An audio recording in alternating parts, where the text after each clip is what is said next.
Hello and welcome to Partially Redacted, a podcast where we discuss privacy and security engineering related topics. I'm your host, Sean Falconer, and today I'm joined by Zena Obebe, founder of Hill Redaction Services, and we're discussing document redaction. Zena, welcome to the show. Thank you. Thank you for having me. I really enjoy your podcast and all the discussions you guys have on here. So super excited to join you today. Fantastic. Yeah, as well. It's good to have a fan on. Thank you so much for being here and for listening. I'm excited to talk about document redaction. It's a request that we're hearing more and more from our customers that are processing and sharing highly sensitive documents. So it's definitely something that is kind of top of mind for myself right now. But before we jump into the topic, let's start with an introduction. Who are you and what do you do? Yeah, definitely. So as you stated, I'm founder of Hill Redaction Services. I have a bit over 15 years of experience working in finance and then transitioning to the legal industry. So throughout my career, I've got that kind of hodgepodge of firsthand experience directly related with PII and managing processes that kind of controlled the sharing of sensitive data. And that's essentially what birthed the idea for Hill Redaction Services. There was just a glaring need for something to kind of fill that gap, especially on the legal side of things for law firms.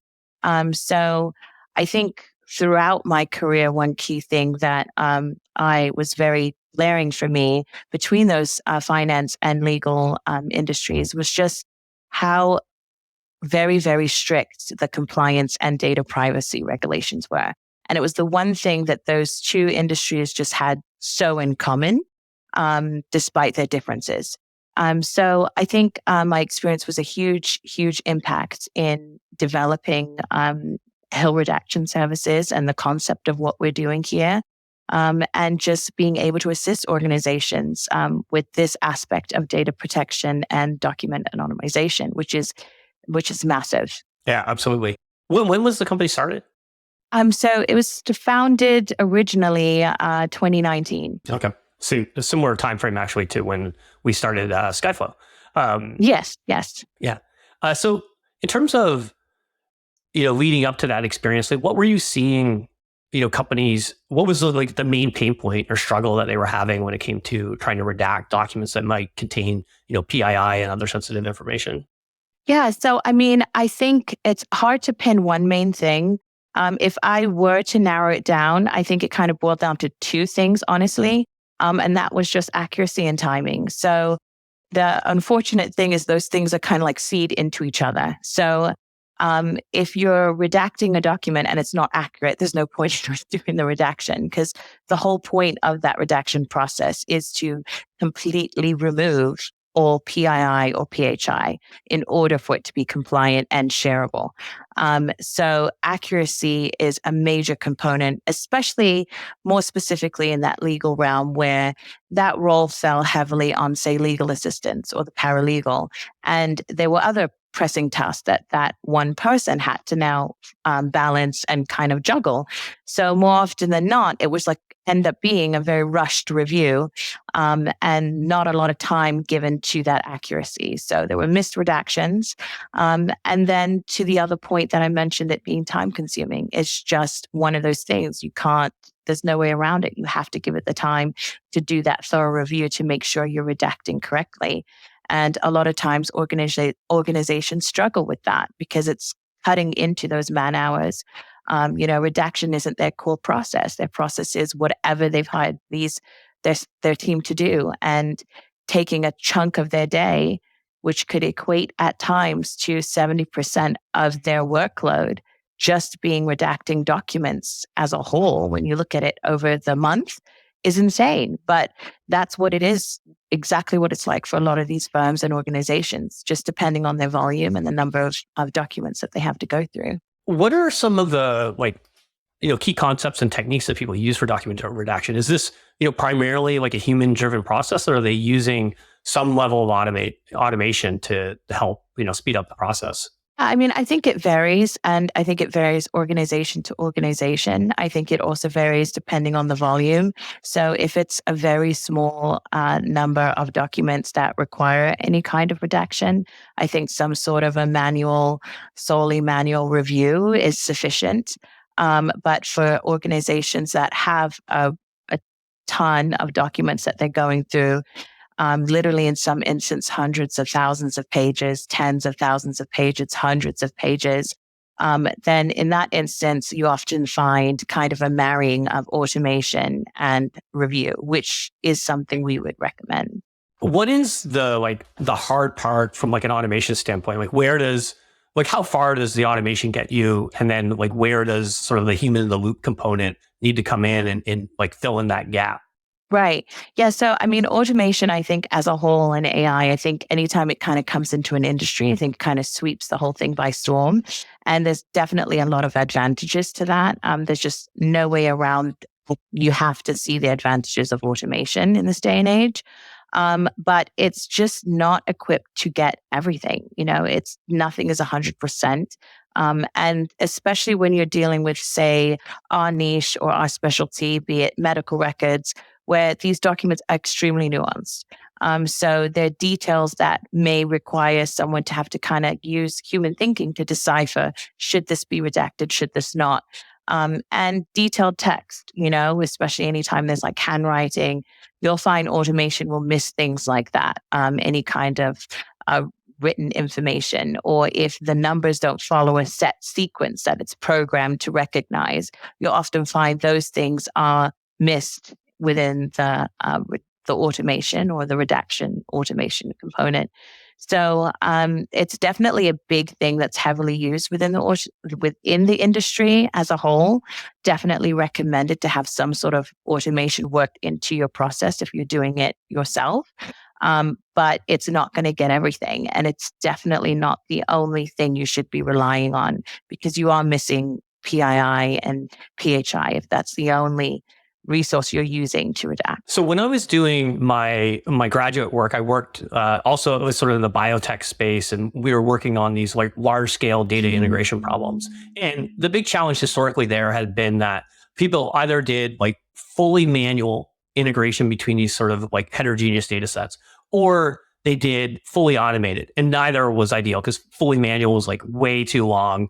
And then especially for large data sets, and then fully automated, they just like miss stuff. So what I developed in my PhD work was this kind of human in the loop system where we could automate some portions of the process and then use domain experts to kind of come in and fill in the gaps. So when it comes to redaction, especially when you're talking about the medical field, for involving the human component, does it require a certain amount of domain expertise to like understand like the potential context or subjectivity of like, does it make sense to redact this? Like it just sounds to me, it's not like something you can just like, offload to, I don't know, like someone who without any kind of expertise to something. Otherwise, like you could probably automate that portion. Exactly. No, you're exactly right. So that kind of mirrors kind of similar to kind of our concept. So there's that automation piece, right? And then when it comes to that manual review, we do have experts within that industry. So we service a variety of industries, legal, healthcare. So if you have experience already with reviewing medical records or have done some sort of medical review, then you have that knowledge that helps. Same with the legal side. So you have to have a knowledge and understanding of the document you're reviewing in order to know what you need to be redacting and what you need to be looking out for. So it's just some things are going to come with experience and time. And there's just really no way around that piece. But to your point, yes, when it's kind of a good blend of both automation and manual review, that's important in this type of process. And some other, awesome things that we've built into our module as well, that is what helps us achieve our results. And even from an automation standpoint, especially now, like, of course, there's a lot going on in the world of AI, and there's a lot of potential to use things like large language models for, this type of application. But one of the challenges I've heard, in particular with the legal profession from like lawyers in the industry, was that they felt like it would be difficult to actually apply like generative AI models directly to the legal profession, just because there's not enough like digitized documents to actually train the models. I don't know this is true, but I'm curious to hear just, based on your experience in the space, whether that is a challenge, like just having enough sort of like digitized documents to actually train something that is like a machine learning model to be able to identify these like more nuanced use cases. And that's where there's like an additional level of needing these like human experts to kind of come in and fill in the gap. Yeah. So, I mean, I think it depends. I think nowadays within that industry, everything is digital now, right? So we've moved pretty heavily away from paper, review, actual physical copies. Everything is all digital now. But I think the space where the uniqueness of what we do comes in is completely offloading that entire process from the organization. So it's not any aspect that they would have to worry about. So whereas right now, how organizations would handle it is they would have to manage that piece. So instead of having to worry about that, getting that automation worked into your process and how and when and where, and then having someone still check what you just run through automation. So essentially you're getting automation to resolve a problem that you're recreating because you're still having to do the same work. So it's excessive cost, it's a waste of time, and it's just a all-round headache, honestly. And so that's where we come in to kind of resolve that for these organizations. So it's just a simple, sweet situation where they can securely upload the documents to our client portal, and we just handle the redaction for them and get them back redacted copies. Okay.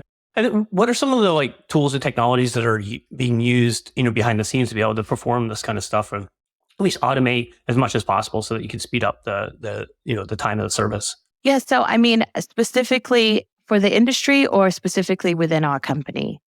Well, we can take both pieces. Let's start with the industry, and then you can, maybe you can bring back to specifically what you're doing at Hill Redaction Services.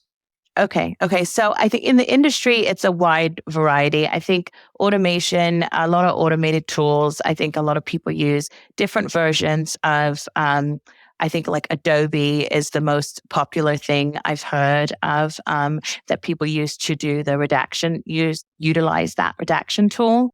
And then different various softwares for automation.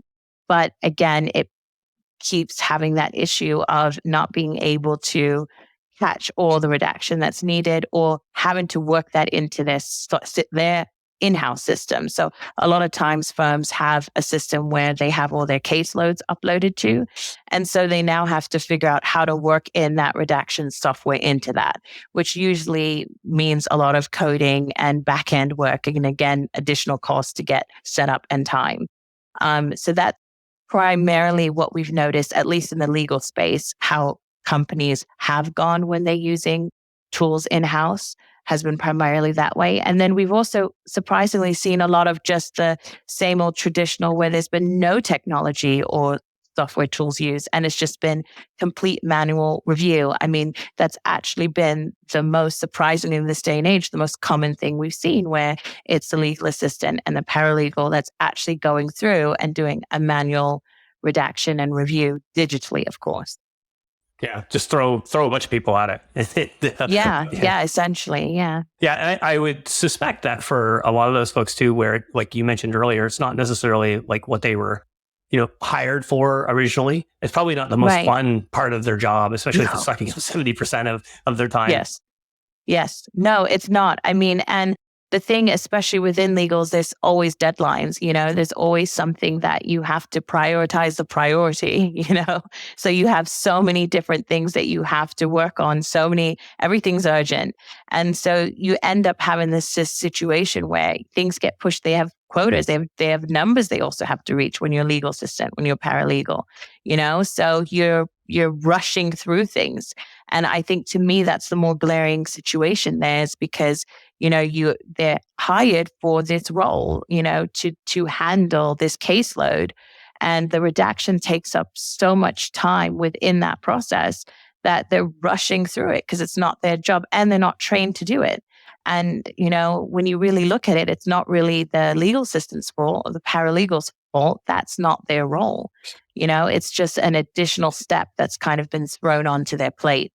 But unfortunately for organizations, it's one of the most important steps. And the impact of misredactions is massive. I mean, these fines are huge, and not to mention the impact to the patient or the client when their information is exposed. I mean, we've heard from people in all different areas that have suffered from their information being exposed and being filed with court, and things weren't properly redacted. I mean, there are huge impacts there. Yeah.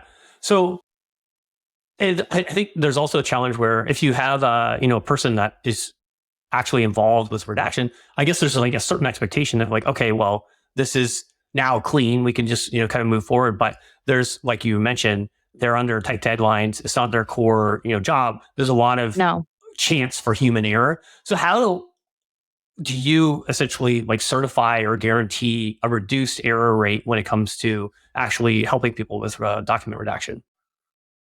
So for us, it is a multi-step process. And so actually our entire process, when you break it down, it's really 4 steps. And so that ensures that that document has completely been checked for any sort of PII or PHI by the time it's now completed and available for the client. So basically, once the document leaves our hands, our client in legal, for instance, is safe to file that document with court. There's no need for an additional check. And that's the beauty of our services.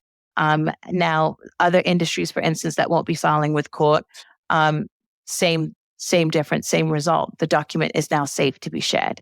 And in addition to redacting, we also built into our process, remove metadata. So you make sure that there's absolutely no possibility of any PII or PHI being revealed or traced back within that document.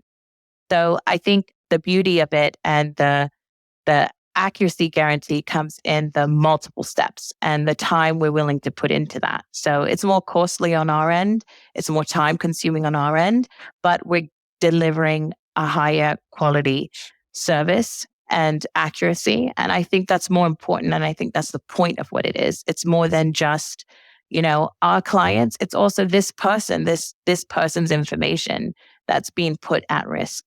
So I feel that it's the best module that they have out there. Obviously, I'm slightly biased, but yeah. So can you walk me through sort of what's happening? Like I go and I upload a document through the client portal. Then what happens? What kind of like technology steps, human steps are happening behind the scenes to sort of guarantee this level of quality? Right. So there's an automated review where automation kind of goes through. Our automation and our software has been designed in-house and created and built. So based on our expertise, our team have experienced our previous legal assistants, paralegals.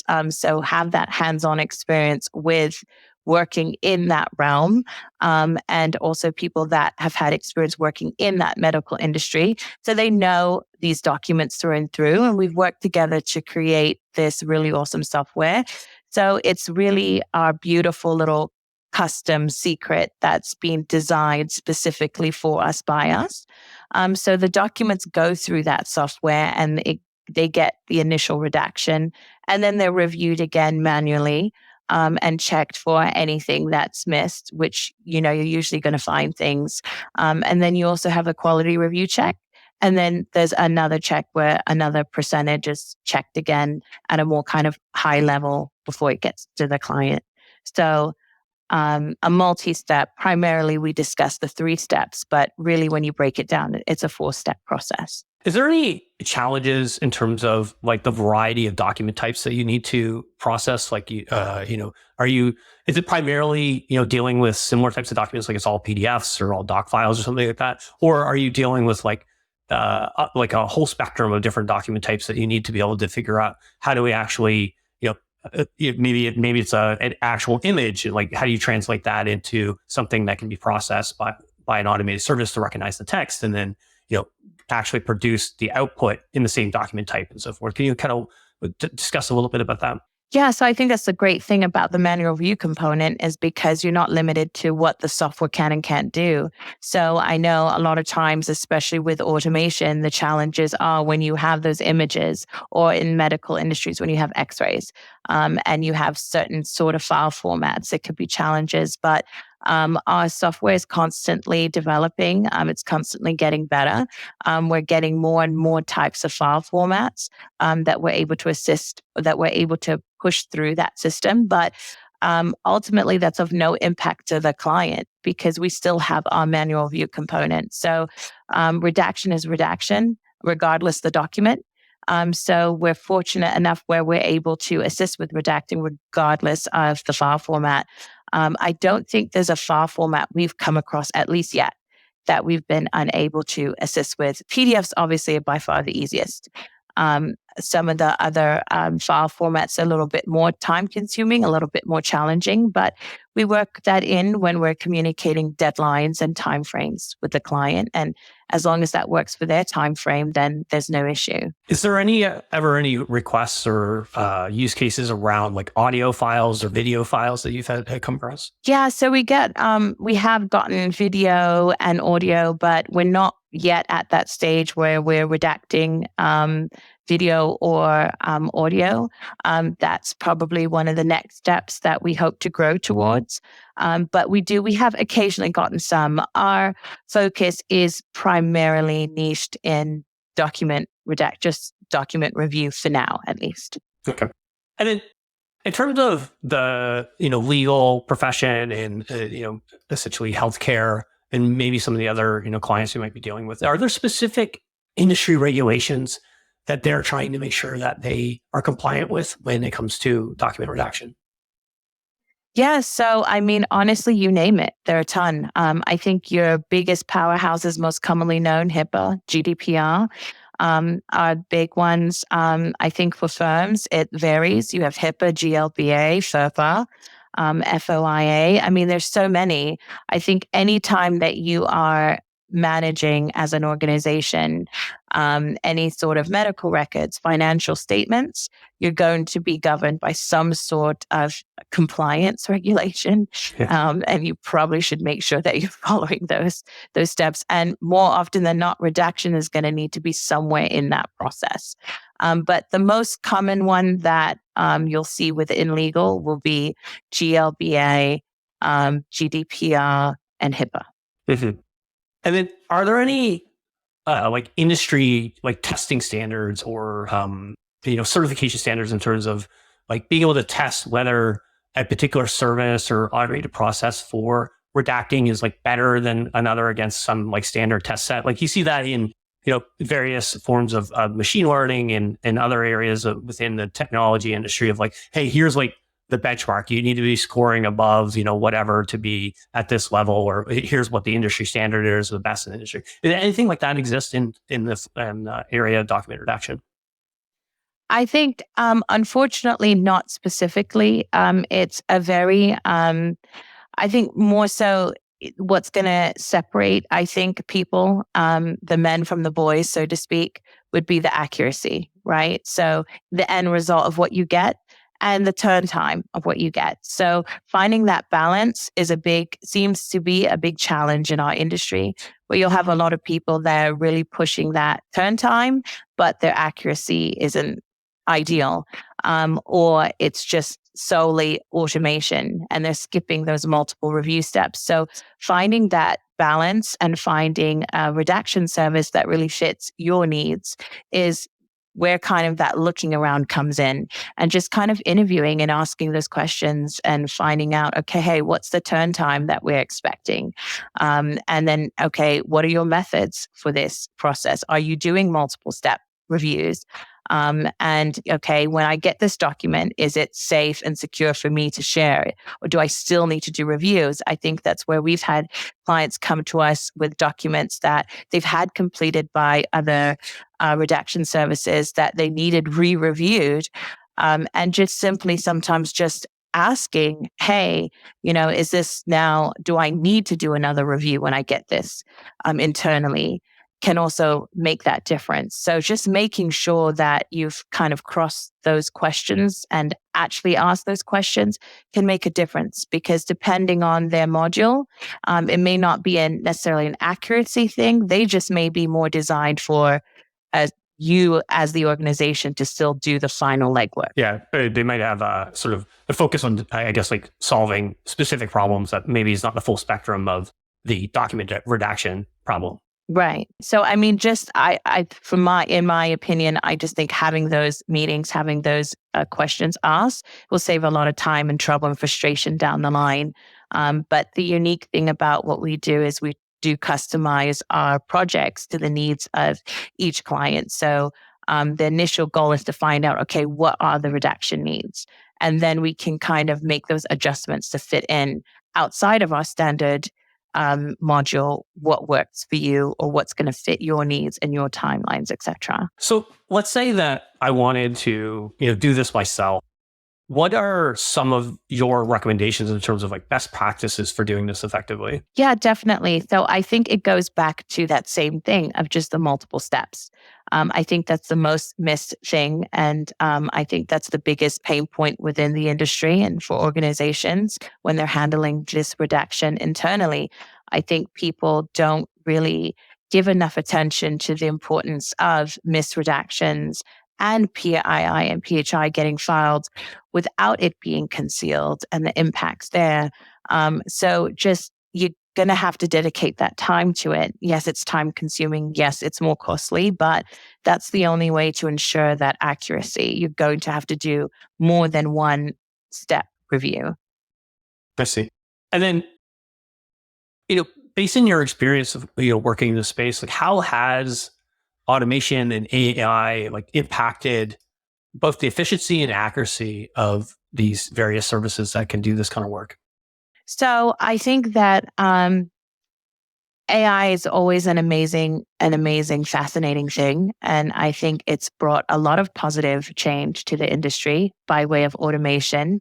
But I think there's also downsides. I think there's also, new risks in terms of you're now moving this data more and more places. And the more you move this data, the more risks you're now have in place. So I just think that it's one of those things where you have to kind of work it in with old and the new. And I think it's something where you don't need to always reinvent the wheel. And in some instances, you just kind of have to add in that manual component until AI kind of catches up. I do think eventually we'll definitely get to a space where, AI can really essentially, do it all. But we're not quite there yet.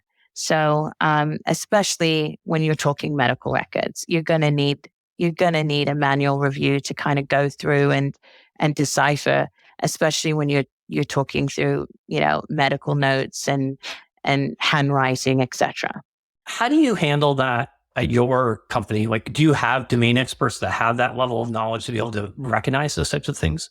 So we have experts in handling for our software for the automation piece that manage that component, and also experts within the space for redacting that specific area of expertise. So for instance, PII and PHI, it kind of sounds all the same. Essentially, it's all sensitive data, but they're still very different. There's still some core differences. Medical records are different from legal transcripts, from financial records.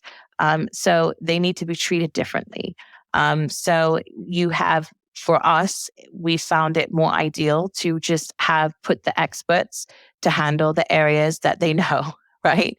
So for our medical records, we have people that have that experience and expertise in working with medical records. And likewise, on the legal side, people that are used to handling legal records, legal transcripts, legal documents.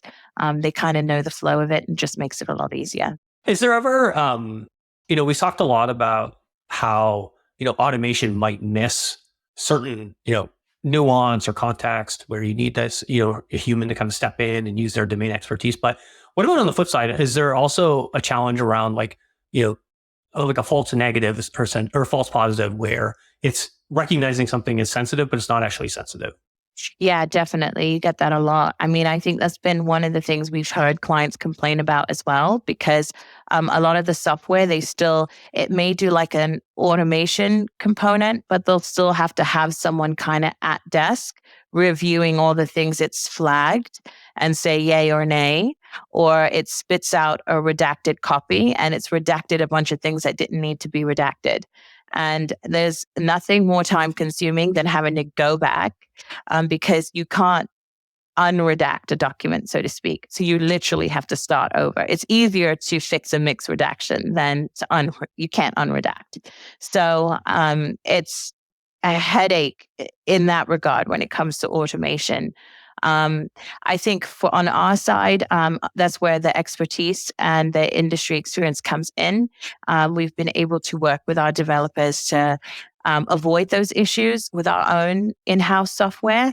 But it has definitely been on the list of complaints we've heard, that clients that have come to us from having issues with their own software that they've purchased from other sources. Yeah, I mean, you could redact everything, just block out everything, Yeah. and then you have 100% success rate in terms of redacting everything sensitive, but the precision is garbage, which Right. could be a real problem.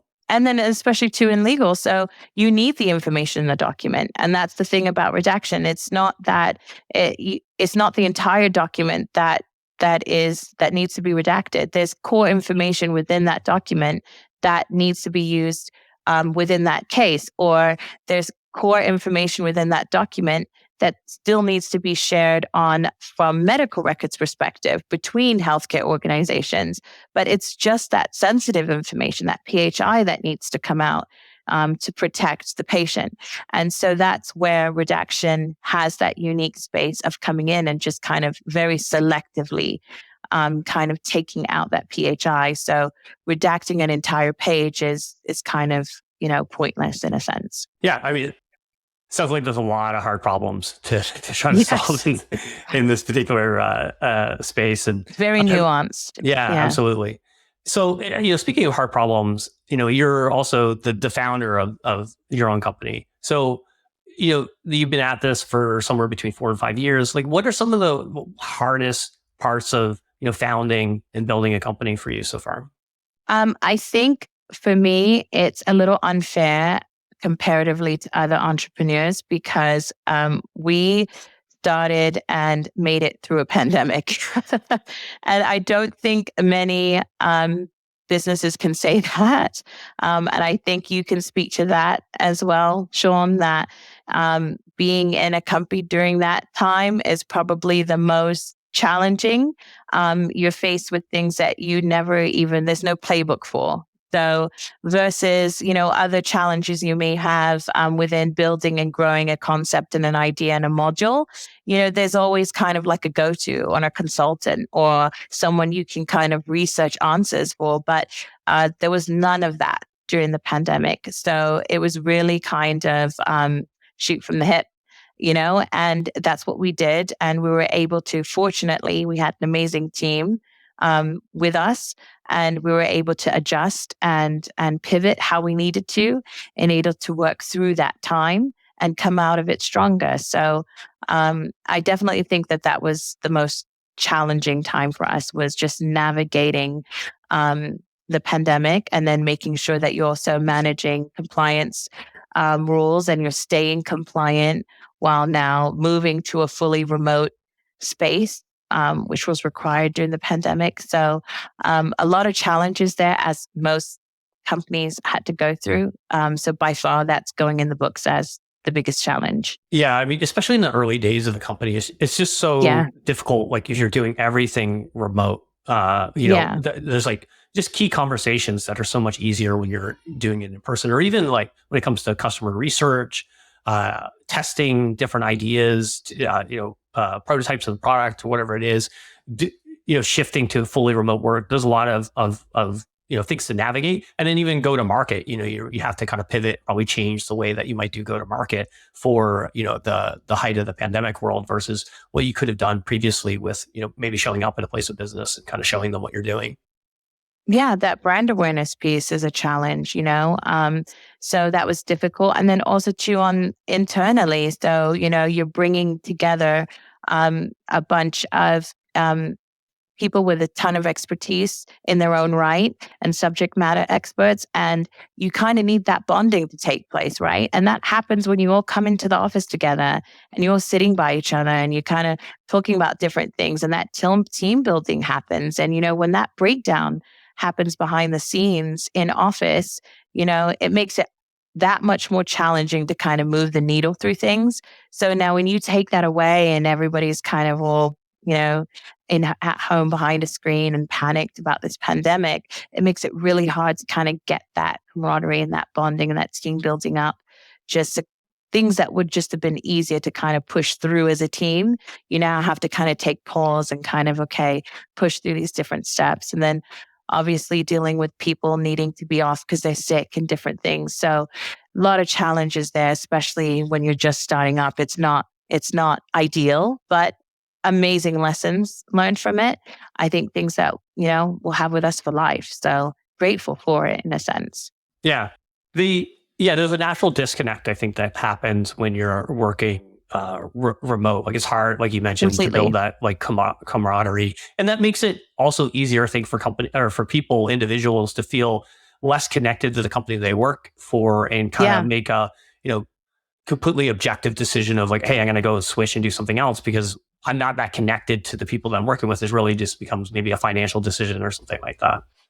Yeah, no, completely, and just getting to know the entire culture, within. It's hard to even, especially when you're starting up, you're establishing that culture, and it's hard to do that remotely, and depending on age groups. Now, if you have a much younger set, that might be easier because they're used to those video games when they're on their screens and all that, but if you have maybe a more mature team, that's going to be a challenge in trying to put that all together.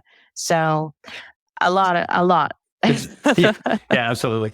Well, I think, the good thing is if you look at sort of the history of where, some of the best companies in the world have been formed, a lot of them have come out of, difficult times like the dot-com bust, the crunch that happened in the late 2000s. There's another industry crunch happening right now. And I think part of that is that it's a forcing function to focus on the right things, do more with less. And also it kind of like hardens your, skills, I guess, as an entrepreneur or like, even someone who's, working at an earlier stage company to be resilient and kind of push through those types of things. So the companies that last through those hard times are, I think like, hardened for the world ahead. So when things start to get good, it's like, okay, well, this is just now, sort of additional gravy. Yeah, this is easy. Yeah. Exactly. Yeah. Yeah. No, you're 100% right. Couldn't agree more. Awesome. Well, as we start to wrap up, is there anything else you'd like to share? No, not too much that I can think of. I mean, just other than just, obviously stressing that importance as well too when it comes to compliance, just ensuring that organizations are aware of their compliance guidelines, and specifics and techniques on how they're redacting. So I know a lot of times, sometimes we have firms that come to us and they think that it's acceptable to maybe redact in white or different methods, right? And depending on your compliance guidelines, depending on the district, there may be certain requirements in how the redaction is even placed. So within the document. So just making sure that you have some sort of expert on team to kind of give you that advice so that you know that you're staying within those guidelines. And then always to, of course, you have redaction services like us that you can always reach out to with questions, even if it's not just to utilize the service, but if it's just, questions on how do I do this or what's best practices, we're here to answer those. Fantastic. Well, Zena, thank you so much for coming on the show. I really enjoyed this. You're working on, I think, some really hard problems that are really important. And I have a special place in my heart for these like sort of human in the loop systems, given like my prior background in bioinformatics and some of the work that I did there. So I really enjoy like learning about this kind of stuff. Yeah, no, thank you. Thank you for having me. I appreciate it. All right. Thank you. Cheers. Okay, bye.